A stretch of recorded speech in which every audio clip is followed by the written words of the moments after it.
Salam müəllimələr, hər vaxtınız xeyir olsun. Biz bugün müəllimlərin işə qəbulu ilə bağlı olaraq 2025-ci ildə müəllimlərə verilən müsahibə sualları əsasında danışacağıq. Gəlin baxaq görək hansı suallar verilib. Əsəbi uşaqla necə davranarsınız? Təbii ki, mən bir tərbiyəçi müəllimi olaraq hər tip xarakterə malik olan uşaqlarla qarşılaşacağam və ona görə də mən bir müəllimə olaraq səbirli, təmkinli, daim öz mövqeyimi qoruyan bir müəllimə rolunda çıxış edərəm. Və əsəbi uşaqlarda necə davranarsınız dedikdə, mən uşağı bir müəllimi olaraq müşahidə edərəm. Onun nə üçün əsəbi olduğunu müəyyənləşdirməyə çalışaram. Ola bilsin ki, uşaq evdə müəyyən bir aqressiv hərəkətlərlə qarşılaşmış ola bilər, ailə daxili münaqişələr ola bilər və yaxud da ki, hər hansısa bir problemi ola bilər, yoldaşları ilə və yaxud da ailəsi ilə bağlı. Bunu müəyyənləşdirməliyəm və valideynlə əməkdaşlıq əsasında mən bunu müəyyənləşdirməliyəm ki, uşaq nə üçün əsəbidir? Evdə mi bu problemlər yaşanır? Yoxsa sırf bağçada mı bu olur? Yəni bunu müəyyənləşdirmək lazımdır. Və müəyyənləşdirdikdən sonra isə mən uşağa yaxınlaşaram, əlimi çiyninə qoyaram və başına sığal çəkərəm. Dəstəkləyici ifadələrlə onun yanında olduğumu, onu başa düşdüyümü, biz təbii ki, insanıq, hər birimiz aqressiv halda ola bilərik. Mənim də olur müəyyən bir problemlərim, amma emosiyalarımızı, hisslərimizi düzgün yöndə bunları idarə etməliyik. Hər bir problemin həllini tapmalıyıq. Mən bunu uşağa izah edərəm. Mən sənin yanındayam. Mən səni yaxşı başa düşürəm. Mən sənin bir dostunam. Sən mənə təbii ki, problemlərini söyləyə bilərsən. Nə kimi problemlərin varsa, mən səni dinləməyə hazıram. Bunu biz birgə şəkildə həll edə bilərik. Uşağa bu formada yanaşaraq onun həm dostluq, güvən, həm dostluq münasibətimizi qüvvətləndirərəm, həm də güvən anlayışını daha da bağı qurmuş olaram uşaqla aramızda. Tətbiq etmədə hansı iş üsulları var? Biz bilirik ki, məşğələ qurarkən 3 mərhələ vardır. Motivasiya, dərk etmə və tətbiq etmə. Motivasiya mərhələsində biz uşaqların burada fikirlərini cəlb etməyə çalışırıq, idrak fəallığını formalaşdırmağa başlayırıq. Dərk etmədə isə motivasiyanın arasında bir zəncirvari bir bağ oluşturur. Yəni ki, biz İlkin yaradıldığı şuurlar, anlayışları dərk etmə mərhələsində artıq bunu daha da formalaşdırmağa çalışırıq. Hər hansı bir mövzu ilə bağlı artıq o məlumatları biz uşaqlara dərk etmə mərhələsində öyrətməyə çalışırıq. Tətbiq etmədə isə biz artıq həm motivasiya, həm dərk etmə mərhələsində öyrəndiklərimizi tətbiq etmədə bunu artıq yerinə yetirmiş oluruq. Müəyyən bir tapşırıqlarla qruplara ayırırıq və onun başa düşdüyümüzü, uşaqların başa düşdüyünü əmin ola bilmək üçün qruplara ayıraraq uşaqlara müəyyən bir tapşırıqlar verə bilərik, problemlər verə bilərik ki, bunların həlli yolunu tapa bilsinlər. Və tətbiq etmədə də biz bu zaman təbii ki, problemli situasiya iş üsulundan istifadə edə bilərik. Bu zaman uşaqlar qruplara ayrılır, onlara işçi vərəqlər verilir və burada artıq uşaqlara hər qrupada müəyyən bir problemlər verilir və bu problemləri də həll etməyə çalışırlar. Təbii ki, bu üsuldan istifadə edə bilərik. Əqli hücum motivasiyada istifadə olunurdu. Uşaqların idrak fəallığı, beyin həmləsi də həm də idrak fəallığına təkan verir. Uşaqların ilkin biliklərini formalaşdırır, şuur altında nə kimi biliklər var, onları ortaya çıxardır. Dərk etmə mərhələsində isə biz artıq taptapaca üsullarından istifadə edə bilərik, bildiklərimizi ortaya çıxarda bilərik. Söz assosiasiyası da aktuallaşdırmadan istifadə edə bilərik. Bu kimi üsullarından istifadə etmək olar. Özünüzün hansı cəhətini inkişaf etdirmək istərdiniz? Təbii ki, bunu hər bir müəllim şəxsi olaraq özü verməlidir. Çünki hər bir müəllimənin, hər bir şəxsin fərdin öz cəhətləri, xarakterləri fərqli olur. Amma mən olsam belə bir cavab verərəm ki, yoxdur deməzdim. Hər hansısa bir cəhətimdə əksikliyi olduğunu və yaxud da yəni psixoloji olaraq belə şəkildə yanaşaram ki, məndə hər hansısa bir xarakterimi təbii ki, pasiv deyil, amma bunu daha da daimi şəkildə inkişaf etdirməyə özümü yönəldərəm. Yəni deyərəm ki, bir tərbiyəçi müəllimi olaraq mənim yaradıcılıq bacarıqlarım çox yaxşıdır və mən belə düşünürəm ki, əgər bağçada biz uşaqlarla birgə işləyiriksə, təbii ki, bizim həm yaradıcılıq bacarıqlarımız üstün olmalıdır, həm uşaqlarla birgə tədbirli, təşkilatçılıq bacarıqlarımız, təmkinli xarakterə bir malik olmalıyıq və mən də bu kimi bacarıqlarımı, cəhətlərimi daimi uşaqlarla birgə işləyərək daha da inkişaf etdirərəm. Digər bir sualımız isə uşaq evdə müəllimdən qorxmuşam deyərsə və onda kəkələnmə yaranarsa nə edərsiniz? İlk öncəliklə bunu söyləmək istəyirəm ki, mən bir tərbiyəçi müəllimi olaraq uşaqlarla rəftarıma diqqətli yanaşaram. Uşaqlara empatiya, sevgi kimi münasibətlər daha çox aşılayaram ki, məndən bir nümunə kimi götürsünlər. Həm də ki, uşaqlarda sevgi, hörmət, təhlükəsizlik kimi anlayışlar formalaşdıraram. Özlərini təhlükəsiz hiss etsinlər. Və buna görə də buna xüsusi olaraq diqqət yetirərəm. Əgər belə bir hal baş vermiş olarsa belə, mən valideynlə əməkdaşlıq edərək söhbət apararam. Mən sizi çox yaxşı başa düşürəm. İndi necə hisslərə qapıldığınızı, necə emosiyalarda olduğunuzu. Amma özümü də ifadə edərəm ki, mən təbii ki, hər bir uşağa sevgi ilə, hörmətlə yanaşıram və bu kimi əgər hallar baş vermişsə də mən uşağı sıxmadan, onu məcbur etmədən, onun təhlükəsizlikdə olduğunu, ona dəyər verdiyimi ona hiss elətdirərək fərdi şəkildə söhbət apararam. Nə üçün belə söylədiyini, mənim hər hansısa bir hərəkətimi, səs tonumu, xarakterimi ona pis təsirmi edib, nəyə görə belə bir qənaətə gəlibdir, onunla təbii ki, söhbət əsasında apararam, əlimi kürəyinə qoyaram, başına sığal çəkərəm, əlindən tutaram, göz koordinasiyası quraram, uşağın onun güvəndə olduğunu ona hiss etdirməyə çalışaram. Əgər kəkəlmə kimi problemlər də baş vermiş olarsa belə, təbii ki, mən bu zaman mütəxəssislərə də üz tutaram, onlarla əməkdaşlıq edərəm, logopedlərə, psixoloqlara, valideyn, mən uşaq və psixoloq arasında müəyyən bir əməkdaşlıq quraraq da müəyyən bir uşaq üzərində nə kimi psixoloji, əgər bir sarsıntılar, problemlər varsa, onlar üzərində əməkdaşlıq edib bunun aradan qaldırılmasında birgə şəkildə çalışaram. Və metodumu, yönümü bu şəkildə həyata keçirdərəm. Digər bir sualımız isə sensor tərbiyə nədir? Biz bilirik ki, sensor tərbiyə uşaqların əl, göz koordinasiyası vasitəsilə, hiss orqanları vasitəsilə dünyanı kəşf etməsi, tədqiqat aparması, öyrənməsi deməkdir. Və sensor tərbiyə daha çox kiçik yaş qruplarında özünü göstərir, 1-3 yaş qruplarında.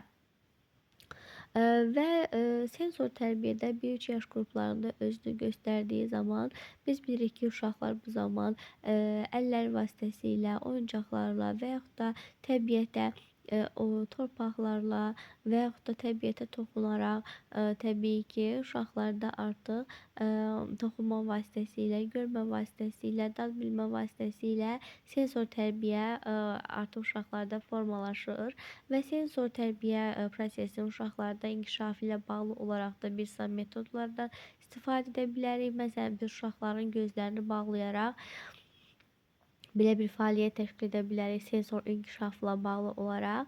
Məsələn, qara bir torbanın içərisində meyvələr ola bilər və biz uşaqlara meyvəni əlində tutmasını, gözü bağlı şəkildə onu qoxlamasını, dadına baxmasını, onu hiss edərək artıq onun hansı meyvə olduğunu da onlara hiss etdirə bilərik.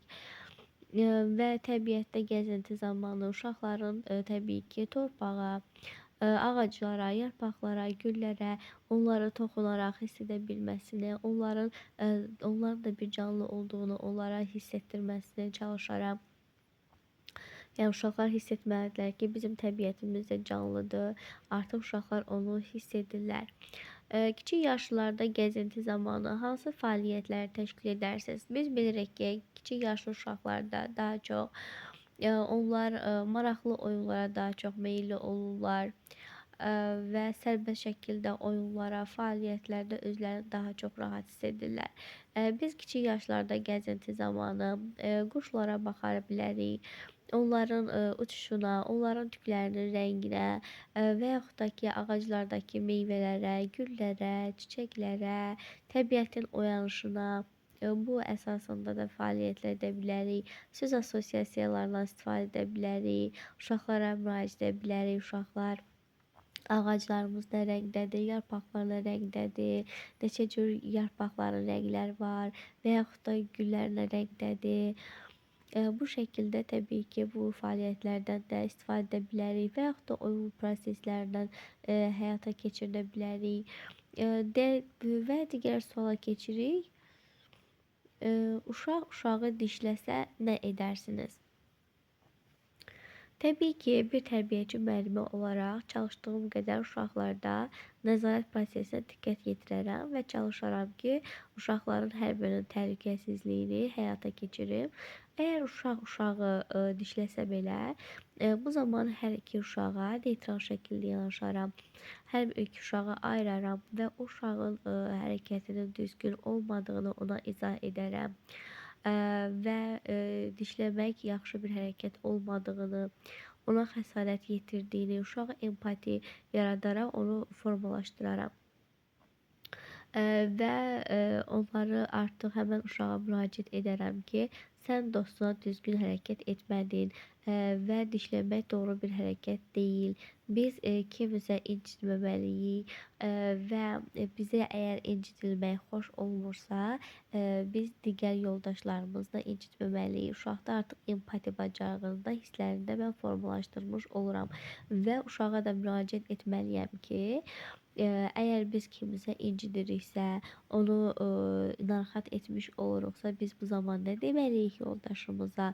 Təbii ki, bu zaman uşaq artıq o yoldaşından üzr istəməyi də bacarır və uşaqların biz burada birgə bir ailəyik. Onları barışdıraram və söyləyərəm ki, bir-birləri ilə qucaqlaşsınlar. Bu şəkildə yanaşmadan istifadə edərəm. Və dişlənilən uşağın da təbii ki, qoluna da nəzarət etmək lazımdır. Bunu da vurğulamaq lazımdır. Uşağın xəsarət alıb-almadığına da, əgər çox güclü dişləyibsə, ilkin tibbi yardımı da göstərmək lazımdır. Və digər sualımız, valideyn narazılıq etsə, sizlə razılaşmasa nə edərsiniz? Valideyn baxır hər hansısa bir mövzuda mənimlə nə məqamda narazılıq edir, razılaşmırsa, təbii ki, mən hər bir mövzuda valideynin hörmət yanaşmalıyam ilk öncəliklə fikirlərinə. Mən sizin fikirlərinizi anlayıram, sizi yaxşı başa düşürəm. Bunu vurğulamalıyıq, göz koordinasiyası qurmalıyıq. Valideyn onu, bizim onu anladığımızı hiss etməlidir, başa düşməlidir ki, biz onunla birgə empati hissi aşılayırıq, biz onu yaxşı şəkildə başa düşürük və bunu valideynə hiss etdirməliyik və ötürməliyik. Əgər dərs mövzusunda uşaqlara keçirilən dərslərdə əgər bizimlə narazılıq edirsə, onun da fikrini soruşaram. Nə kimi ideyaları var və yaxud da uşaqlara baxılma qaydası ilə bağlı hər hansı bir narazılığı varsa, narazılığın aradan qaldırılması üzrə onun nə kimi ideyaları var, nə kimi fikirləri var, onları da yəni ki, diqqət mərkəzində saxlayaram. Əgər bizim dövlət standartlarımıza uyğun olursa, yəni işimizlə bağlı, təbii ki, bu zaman onu da tətbiq edə bilərəm. Digər bir sualımız isə, indiyə qədərki hədəflərinizə çatmısınızmı? Bundan sonra nə məqsədiniz var? Təbii ki, bu da hər bir müəllimin şəxsi sualıdır. Çünki hər bir kəsin hədəfləri fərqlidir və məqsədləri də fərqlidir. Ona görə bu şəxsi sual sayılır. Və 10-cu sual. Stresli olanda nə edərsiniz?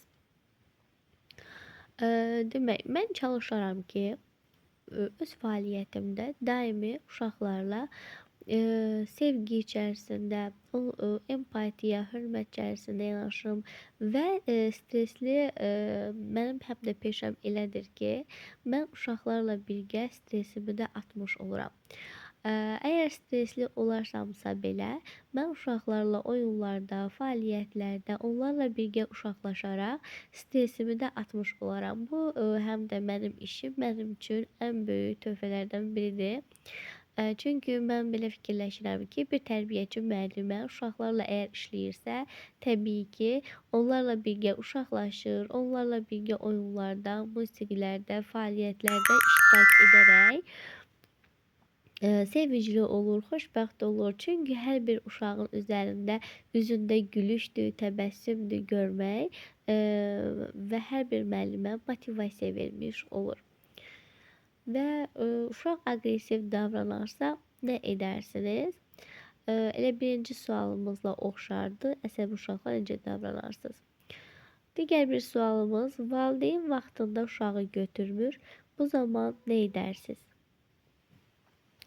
Əgər valideyn uşağı vaxtında götürmürsə, təbii ki, mən burada valideynlə həm söhbət aparmalıyam. Çünki biz valideyn bilirik ki, uşağını müəssisəyə gətirib qoyarkən müəssisəyə ilkin giriş vaxtını və çıxış vaxtını təbii ki, bilir və bunun əsasında da o uşağını müəssisəyə, bağçaya qoyur. Və uşaq valideynlə də həm söhbət əsasında mən bildirərəm ki, siz çalışın ki, əziz valideyn, uşağınızı gəlib vaxtında götürün.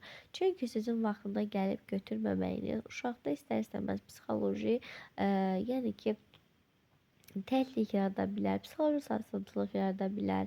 Hər bir uşaq gedir, burada tək qalır, darıxır, yorulur. Uşağın gün rejiminə belə bu təsir etmiş olur. Çünki artıq müəyyən bir iş saatı vardır və bu iş saatında da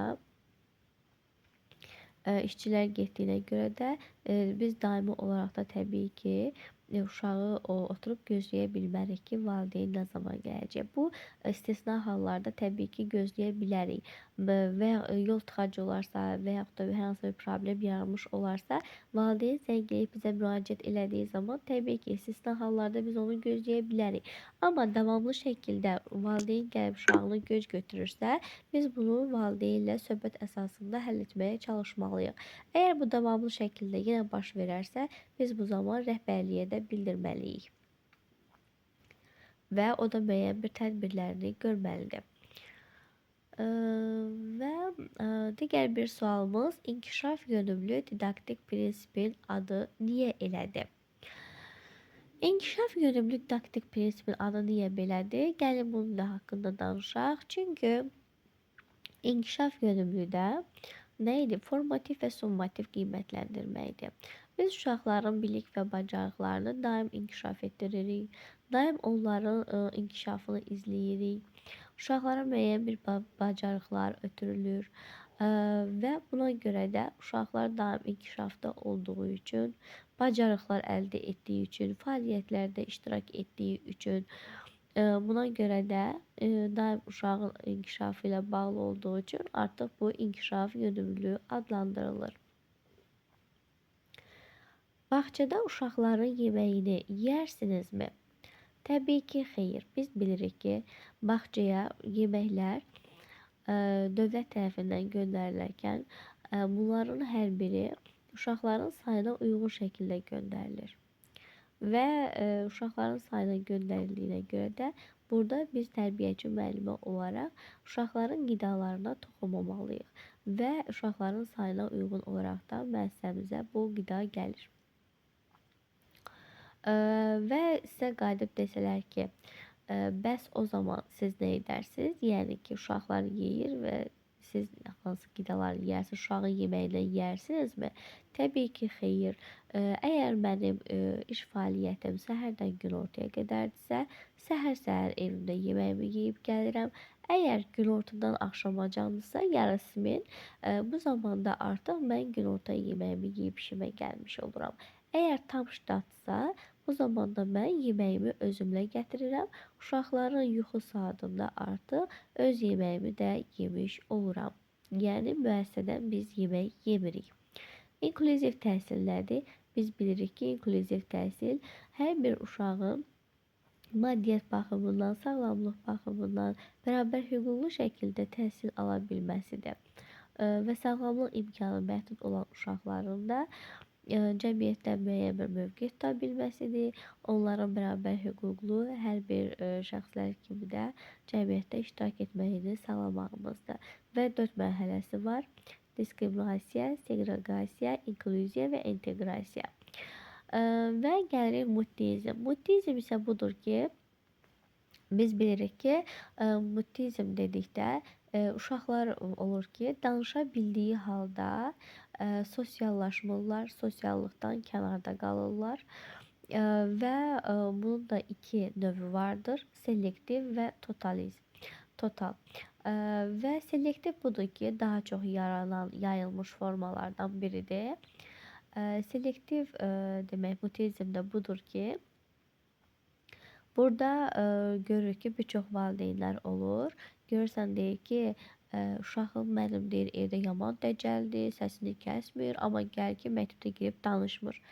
Bu uşaqlar danışa bildiyi halda cəmiyyətdə, məktəbdə və yaxud da bağçada özlərini geri çəkmiş olurlar. Bir növ, yəni fərd daxili intellektə malik olmuş olur, introvert xarakterə malik olmuş olurlar. Uşaqlar yəni tanımadığı və yaxud da ki, sırf ailəsi ilə bağlı şəxslərlə ünsiyyətdə olmaq istəyir, digər cəmiyyətdə olan şəxslərlə isə danışmaq istəmir.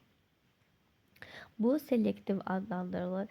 Həm də elə valideyn olur, görürük ki, deyir ki, mənim uşağım evdə şir, çöldə fərədir. Xeyr, bu artıq selektiv muttizmdir. Biz bu zaman uşaqlara fərdi şəkildə yanaşmalıyıq. Uşaqların artıq cəmiyyətdə özlərini rahat hiss edə bilməsi üçün şərait yaratmalıyıq. Valideyn və tərbiyəçi müəllimin dəstəkləməsi sayəsində artıq uşağın özünə güvən, digər insanlarla sosiallaşa bilmə bacarıqlarını aktiv etməliyik. Və digər növü isə total muttizmdir. Total muttizmdə isə artıq uşaq nə ailədə, nə də ki, cəmiyyətdə, bağçada, məktəbdə heç bir kəslə danışmamasıdır. Bunun yaranma səbəbi də ki, müəyyən bir psixoloji səbəblərdən, travmalardan, sarsıntılardan da ola bilər, qorxudan da ola bilər. Buna görə də biz bu zamanda psixoloqlara təbii ki, üz tutmalıyıq. Və psixoloqun səy nəticəsində təbii ki, bu kimi problemlərin aradan qaldırılmasına şərait yaratmalıyıq. Suallarımız bu qədər müəllimə və digər suallarda çəkib atacağım. Kanalımıza abunə olub bəyənməyi unutmayın.